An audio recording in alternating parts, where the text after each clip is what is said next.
Hello दोस्तों, नमस्कार। स्वागत है आपका यूनिक स्टडी के नए वीडियो में। इस वीडियो में हम आप लोगों के लिए लेके आए हैं दोस्तों, जो आपका रेलवे एनटीपीसी का एग्जाम होने वाला है उसके लिए प्रीवियस ईयर में जितने भी प्रश्न पूछे गए थे उन सभी प्रश्नों को इस वीडियो में डिस्कस करने वाले हैं। जो भी कैंडिडेट इस बार एनटीपीसी का एग्जाम देने वाले हैं, मैं उनको 100% यह गारंटी देता हूं कि आपके रेलवे एनटीपीसी में यहाँ से एग्जाम प्रश्न जरूर पूछे जाएंगे दोस्तों। तो वीडियो को पूरा जरूर देखिएगा। तो बढ़ते हैं अपने पहले क्वेश्चन के साथ। हमारा पहला क्वेश्चन है, गोल गुंबद किस राज्य में स्थित है? गोल गुंबद जो है दोस्तों कर्नाटक में स्थित है। ऑप्शन नंबर ए कर्नाटक इसका सही आंसर हो जाएगा। गोल गुंबद किसके लिए बनाया गया दोस्तों? गोल गुंबद जो है बीजापुर के सुल्तान मोहम्मद आदिल शाह का मकबरा है, इसीलिए गोल गुंबद को बनाया गया था। बढ़ते हैं अगले क्वेश्चन की तरफ। हमारा अगला क्वेश्चन है, मौलिक कर्तव्य को किस संविधान संशोधन के तहत जोड़ा गया था? मौलिक कर्तव्य को दोस्तों 42वें संविधान संशोधन के तहत जोड़ा गया था। लेकिन दोस्तों जो 11वां मौलिक कर्तव्य था जो वो 86वें संविधान संशोधन 2002 के तहत जोड़ा गया था। मौलिक कर्तव्यों का प्रावधान रूस के संविधान से लिया गया और यह सरदार स्वर्ण सिंह समिति के सिफारिश पर जोड़ा गया था। यानी सरदार स्वर्ण सिंह ने सिफारिश की थी कि मौलिक कर्तव्यों को संविधान में जोड़ा जाए। बढ़ते हैं अगले क्वेश्चन की तरफ। हमारा अगला क्वेश्चन देखते हैं दोस्तों, उर्वरक उत्पादन से संबंधित क्रांति कौन सी है? उर्वरक उत्पादन से संबंधित क्रांति जो है वो ग्रे रिवॉल्यूशन है। Option number C grey revolution इसका सही आंसर हो जाएगा, यानी घूसर क्रांति। क्रांति कई प्रकार की हुई थी दोस्तों, सभी क्रांति के बारे में आज जान लेते हैं। चलिए देखते हैं। हमारा जो हरित क्रांति हुई थी वो खाद्यान्न से संबंधित थी और श्वेत क्रांति जो थी वो दुग्ध उत्पादन से संबंधित थी, यानी दूध से संबंधित थी। पीली क्रांति जो खाद्य तेलों से संबंधित थी और नीली क्रांति मत्स्य उत्पादन से। जबकि गुलाबी क्रांति जो हुई वो प्याज और झींगा मछली से संबंधित थी। लेकिन काली क्रांति पेट्रोलियम और रजत क्रांति अंडा उत्पादन से और सुनहरी क्रांति बागवानी और शहद उत्पादन से संबंधित थी। ये सभी क्रांति वाले दोस्तों फैक्ट हैं। इसमें से एक क्वेश्चन तो आना पक्का है दोस्तों, इसलिए इसको पूरा ध्यान से देख लीजिएगा, पढ़ लीजिएगा। बढ़ते हैं अगले क्वेश्चन की तरफ। हमारा अगला क्वेश्चन है दोस्तों, देखते हैं सबसे ज़्यादा बार यानी 5 बार राष्ट्रमंडल खेल आयोजित करने वाला देश कौन सा है? इसका सही आंसर दोस्तों हो जाएगा ऑस्ट्रेलिया। ऑस्ट्रेलिया ने सबसे ज़्यादा बार 5 बार राष्ट्रमंडल खेलों का आयोजन किया है। लेकिन कब कब किया है दोस्तों? ऑस्ट्रेलिया ने 1938 में पहली बार तथा उसके बाद 1962, 1982, 2006 और 2018 में राष्ट्रमंडल खेलों का आयोजन किया था। लेकिन पहला राष्ट्रमंडल खेल का आयोजन कहाँ हुआ था दोस्तों? 1930 में हैमिल्टन कनाडा में आयोजित किया गया था। भारत ने केवल एक ही बार 2010 में नई दिल्ली में इसका आयोजन किया है। ये सभी फैक्ट भी बहुत ही इंपॉर्टेंट होने वाले हैं दोस्तों, तो इसको पूरा जरूर ध्यान से देखिएगा। बढ़ते हैं अगले क्वेश्चन की तरफ। हमारा अगला क्वेश्चन इंपॉर्टेंट है दोस्तों, ध्यान दीजिएगा। भारत में राष्ट्रीय आय की गणना सबसे पहले किसने की थी? भारत में जो है राष्ट्रीय आय की गणना सबसे पहले दादा भाई नौरोजी ने की थी। दादा भाई नौरोजी ने कब की थी दोस्तों? दादा भाई नौरोजी ने 1867 और 68 में धन के पलायन के सिद्धांत पर आधार पर यह गणना की थी। उस समय उन्होंने प्रति व्यक्ति आय कितना बताया था दोस्तों? 20 रुपये प्रति वर्ष बताई थी। वैज्ञानिक आधार पर पहली जनगणना 1931-32 में जो डॉक्टर VKRV राव ने की थी। लेकिन सबसे पहले दादा भाई नौरोजी ने अपने तरफ से 1867-68 में धन के पलायन के सिद्धांत पर यह गणना की थी। अगला क्वेश्चन देखते हैं दोस्तों। अगर वीडियो अच्छा लग रहा हो तो वीडियो को लाइक, चैनल को सब्सक्राइब कर दीजिएगा दोस्तों। साथ ही साथ जो आपका एग्जाम खत्म होने के बाद हर वीडियो का एनालिसिस, हर शिफ्ट का एनालिसिस आने वाला है 100% एक्यूरेट क्वेश्चन तथा आंसर के साथ, तो हमारे चैनल को सब्सक्राइब जरूर कर लीजिएगा दोस्तों। बढ़ते हैं अगले क्वेश्चन की तरफ। हमारा अगला क्वेश्चन है दोस्तों, ध्यान दीजिएगा। सेब में होने वाला रोग कौन सा है? वैसे तो सेब में कई प्रकार के रोग होते हैं, लेकिन ये आपके ऑप्शंस पर डिपेंड करता है कि आपका ऑप्शंस क्या आ रहा है। ये जो फायर ब्लाइट है, option number C, fire blight जो है ये मुख्य रोग है जो सेब में हमेशा होता है। तथा इसमें कई प्रकार के और रोग होते हैं, उनके बारे में भी देख लेते हैं दोस्तों। हमारा अतिरिक्त तथ्य है, फायर ब्लाइट के अलावा सेब में सेब पपड़ी यानी एप्पल स्कैब और पाउडरी मोल्ड भी होते हैं। सेब में होने वाले विकार बीटर पीट, कौन से दोस्तों? बीटर पीट और ब्राउन हर्ट और कॉक स्पॉट भी है। इतने सारे रोग होते हैं दोस्तों सेब में। ये अगर आपका ऑप्शन जो आता है उसी हिसाब से आपको टिक करना है। बढ़ते हैं अगले क्वेश्चन की तरफ। हमारा अगला क्वेश्चन है दोस्तों, ध्यान दीजिएगा। भारत का पहला संचार उपग्रह कौन सा है? भारत का पहला संचार उपग्रह एप्पल था दोस्तों। Option number C, option number C इसका सही आंसर हो जाएगा। जो एप्पल होता है उसका फुल फॉर्म क्या होगा दोस्तों? एप्पल का जो पूर्ण रूप था उस समय दोस्तों एप्पल का पूर्ण रूप एरियन पैसेंजर पेलोड एक्सपेरिमेंट है। भारत का पहला उपग्रह जो था उससे आर्यभट्ट था दोस्तों, और भारत का दूसरा दूरसंवेदी उपग्रह स्रोस ए था। यानी एप्पल को 1981 में सफलतापूर्वक लॉन्च किया गया था दोस्तों। क्या था दोस्तों, हमारा ये क्वेश्चन था कि भारत का पहला संचार उपग्रह कौन सा है। भारत का पहला संचार उपग्रह एप्पल तथा भारत का पहला उपग्रह यानी सैटेलाइट जो था आर्यभट्ट था। इसमें कंफ्यूज नहीं होना है दोस्तों। बढ़ते हैं अगले क्वेश्चन की तरफ। प्यारे साथियों, हमारा अगला क्वेश्चन है मोपला विद्रोह कब हुआ था। मोपला विद्रोह है जो 1921 में हुआ था। ऑप्शन नंबर बी इसका सही आंसर हो जाएगा, 1921 में। मोपला विद्रोह को दोस्तों मालाबार विद्रोह के नाम से भी जाना जाता है। इसमें कंफ्यूज नहीं होना है दोस्तों। मोपला विद्रोह को मालाबार विद्रोह के नाम से भी जाना जाता है। यह केरल में मोपला मुसलमानों और स्थानीय जमींदारों के बीच हुआ था। यह केरल में हुआ था। मोपला मुसलमानों और स्थानीय जमींदारों के बीच विनायक दामोदर सावरकर ने इस विद्रोह पर मोपला नामक उपन्यास भी लिखा है। मोपला नामक उपन्यास क्यों लिखा गया है दोस्तों, ये मोपला विद्रोह या मालाबार विद्रोह के आधार पर। बढ़ते हैं अगले क्वेश्चन की तरफ दोस्तों, ध्यान दीजिएगा। हमारा अगला क्वेश्चन है NIU का फुल फॉर्म क्या है, यानी पूर्ण रूप क्या है।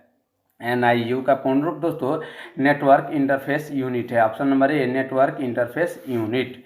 इसके लिए जो है दोस्तों NIU जो एक हार्डवेयर घटक है।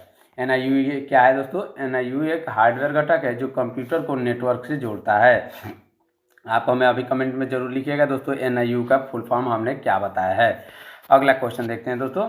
हमारा अगला क्वेश्चन है भौतिकी में 2024 का नोबेल पुरस्कार किसे दिया गया है। इसका सही आंसर ऑप्शन नंबर ए यानी जॉब हफील्ड और जेफरी हिंटन को भौतिकी में 2024 का नोबेल पुरस्कार दिया गया है। 2024 का रसायन विज्ञान का नोबेल पुरस्कार किसको दिया गया था दोस्तों, इसके बारे में भी देख लेते हैं। 2024 का रसायन विज्ञान का नोबेल पुरस्कार डेविड वेकर, हेमिश हास्विस और जॉन जम्पर को दिया गया है। किसको दोस्तों, और चिकित्सा का नोबेल पुरस्कार विक्टर एम्ब्रोस, गैरी रुकून को दिया गया है। साहित्य का नोबेल पुरस्कार किसको दिया गया है 2024 में, हान कांग को दिया गया।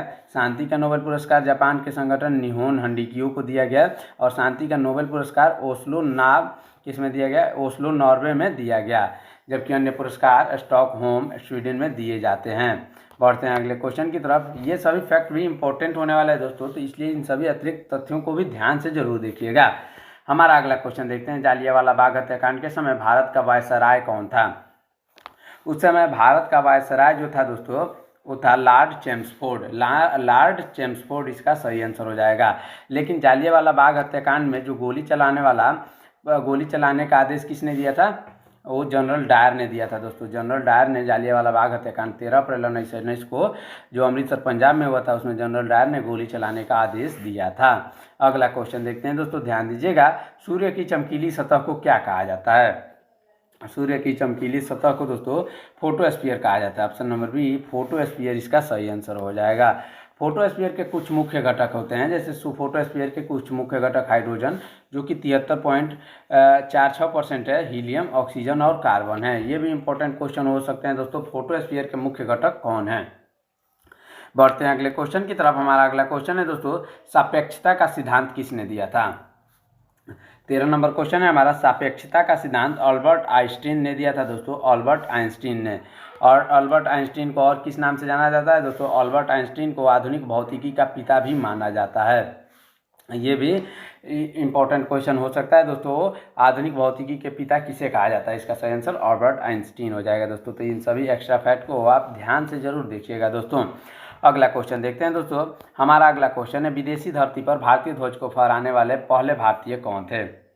विदेशी धरती पर भारतीय ध्वज को फहराने वाले मैडम भीकाजी कामा थे। मैडम भीकाजी कामा, यानी ध्वज को से संबंधित ये क्वेश्चन जो प्रीवियस ईयर में पूछा गया था, इससे संबंधित क्वेश्चन पूछे जा सकते हैं, इसलिए इसके एक्स्ट्रा फैक्ट भी हम आपके लिए लेके आए हैं दोस्तों।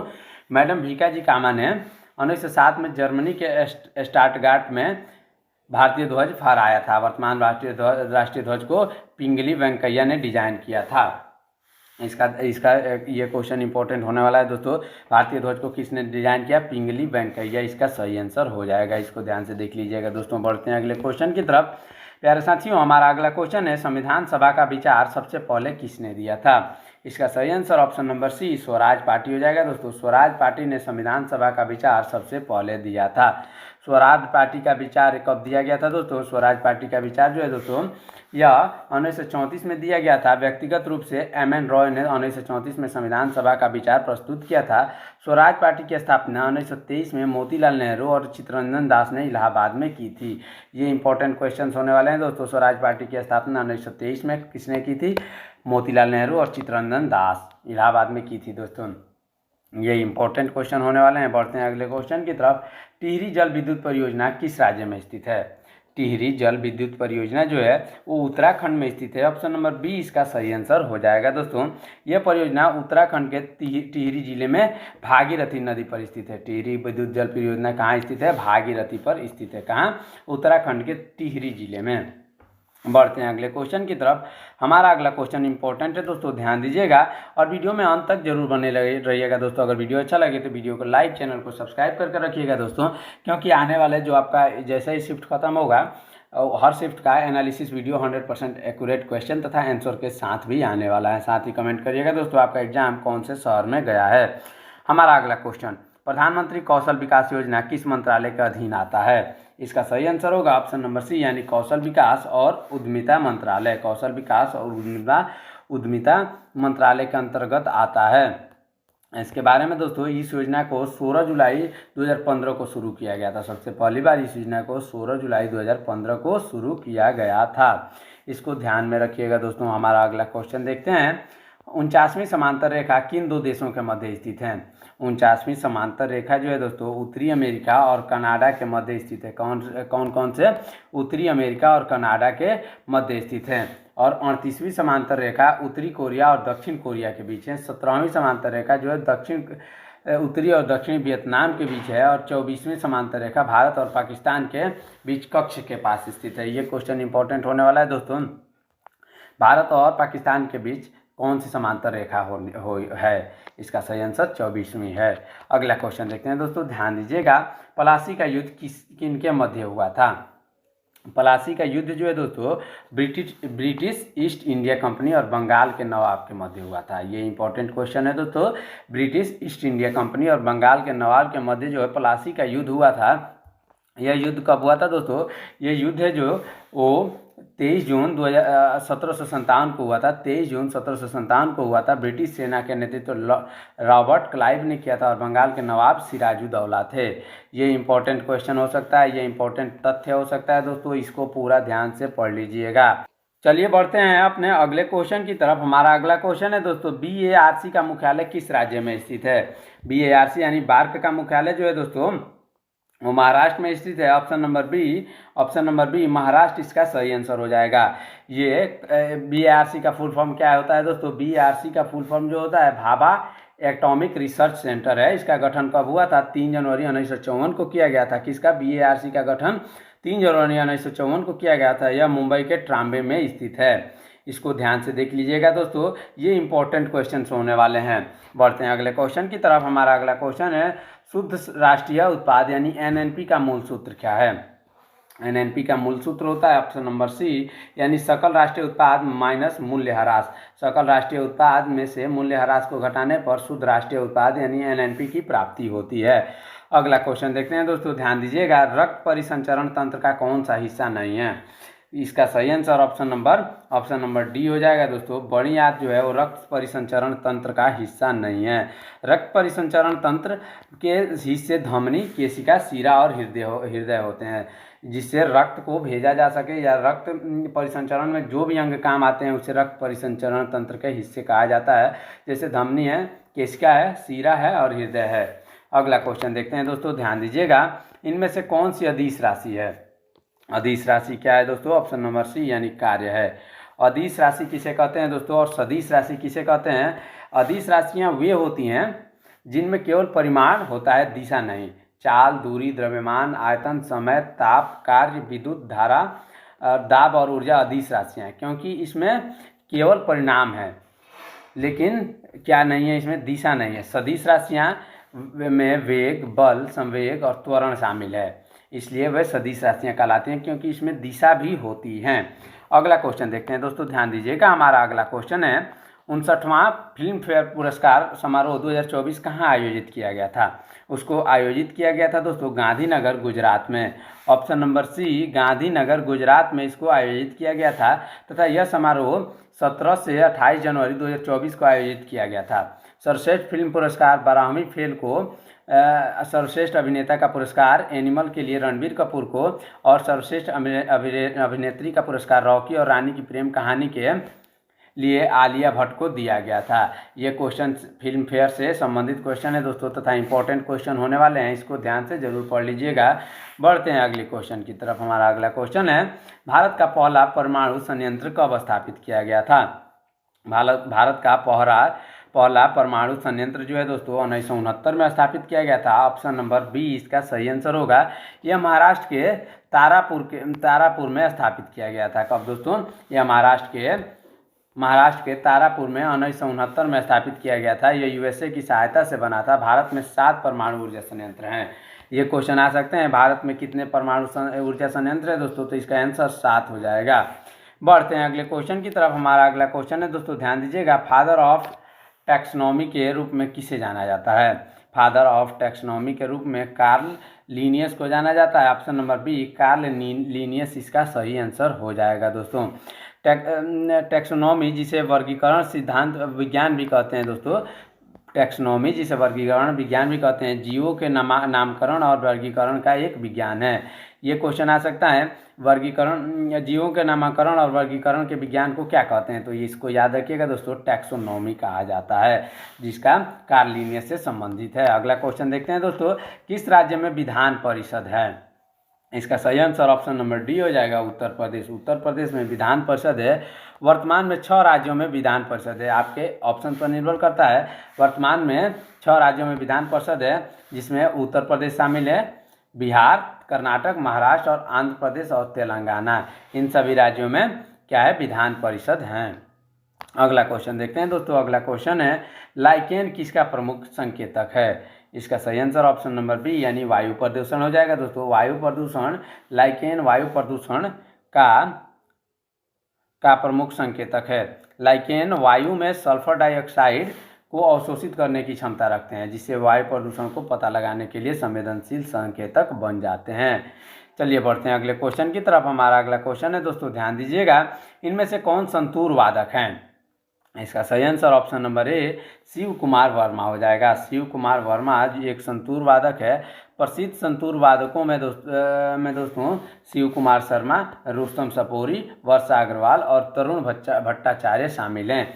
इससे क्वेश्चन आ सकते हैं दोस्तों, तरुण भट्टाचार्य किससे संबंधित है? तो आप इसका क्या आंसर बताएंगे दोस्तों? संतूर वादकों में।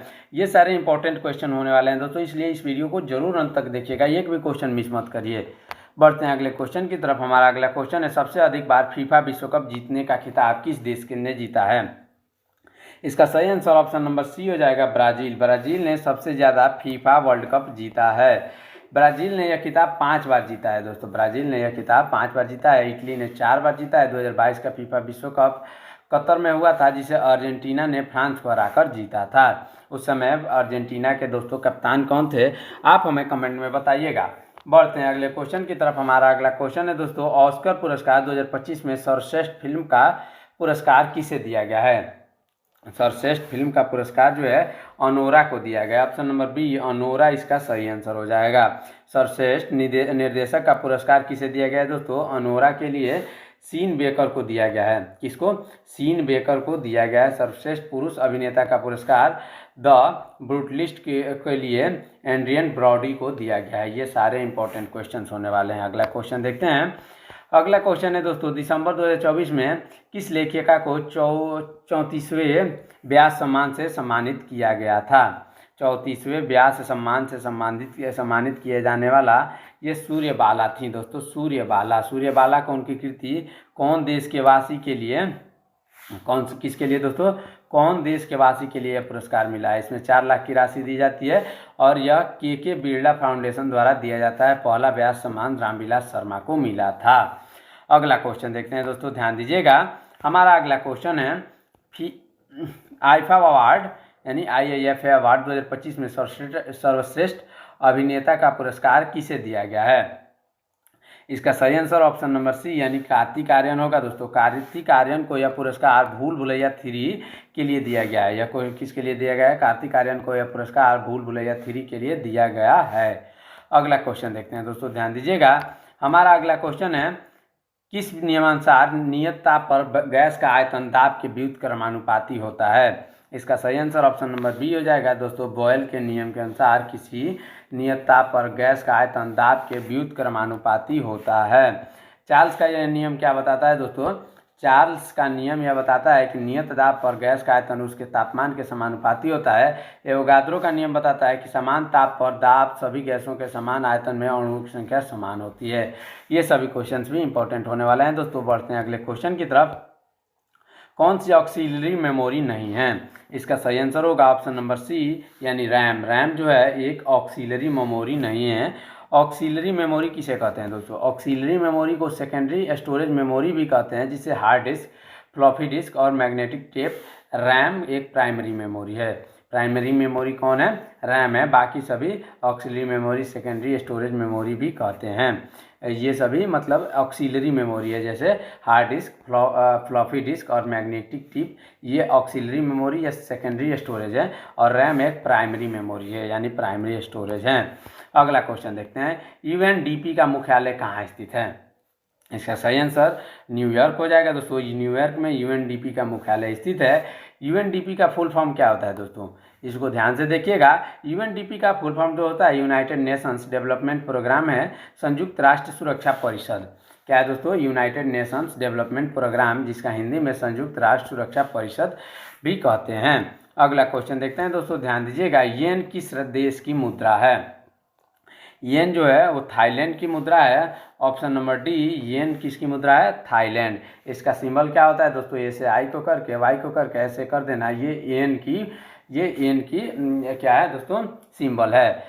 चीन की मुद्रा युआन है, दक्षिण कोरिया की वोन है और थाईलैंड की बहुत हैं। अगला क्वेश्चन देखते हैं दोस्तों, बहुत है, थाईलैंड की बहुत हैं। बढ़ते हैं अगले क्वेश्चन की तरफ। हमारा अगला क्वेश्चन है, ध्यान दीजिएगा। साहित्य अकादमी का मुख्यालय कहाँ स्थित है? साहित्य अकादमी का मुख्यालय जो है दोस्तों नई दिल्ली में स्थित है। ऑप्शन नंबर डी, नई दिल्ली इसका सही आंसर हो जाएगा। साहित्य अकादमी का मुख्यालय नई दिल्ली के रविंद्र भवन में है। किसमें है? रविंद्र भवन में। इसकी स्थापना कब की गई थी? 12 मार्च 1954 को हुई थी। यह पुरस्कार 24 भाषाओं में दिया जाता है, जिसमें 22 मान्यता प्राप्त भाषाएं और अंग्रेजी और राजस्थानी शामिल हैं। 22 मान्यता प्राप्त भाषाएं और अंग्रेजी व राजस्थानी शामिल है। अगला क्वेश्चन देखते हैं दोस्तों। अगला क्वेश्चन है, संगीत के क्षेत्र में दिए जाने वाला पुरस्कार कौन सा है? संगीत के क्षेत्र में ग्रैमी अवार्ड दिया जाता है दोस्तों। ग्रैमी अवार्ड संयुक्त राज्य अमेरिका द्वारा संगीत क्षेत्र में दिए जाते हैं। ग्रैमी अवार्ड संयुक्त राज्य अमेरिका द्वारा संगीत क्षेत्र में दिए जाते हैं।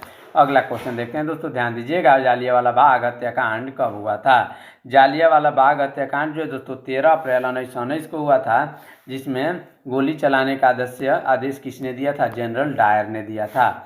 जनरल डायर ने गोली चलाने का आदेश दिया था। इस तरह हमारा ये 40 क्वेश्चन एक्स्ट्रा फैक्ट के सहित ये हमारा यहाँ पे ख़त्म होता है। तब तक आप हमारे चैनल को सब्सक्राइब करिए, वीडियो को लाइक करिए, साथ ही कमेंट में ये जरूर कमेंट करिएगा कि आपका एग्ज़ाम कौन से शहर में गया है। तथा जैसे ही आपका एग्ज़ाम ख़त्म होगा दोस्तों, इंपॉर्टेंट क्वेश्चन मतलब एनालिसिस आने वाला है 100% एक्यूरेट क्वेश्चन तथा आंसर के साथ, इसलिए वीडियो को सब्सक्राइब कर दीजिएगा।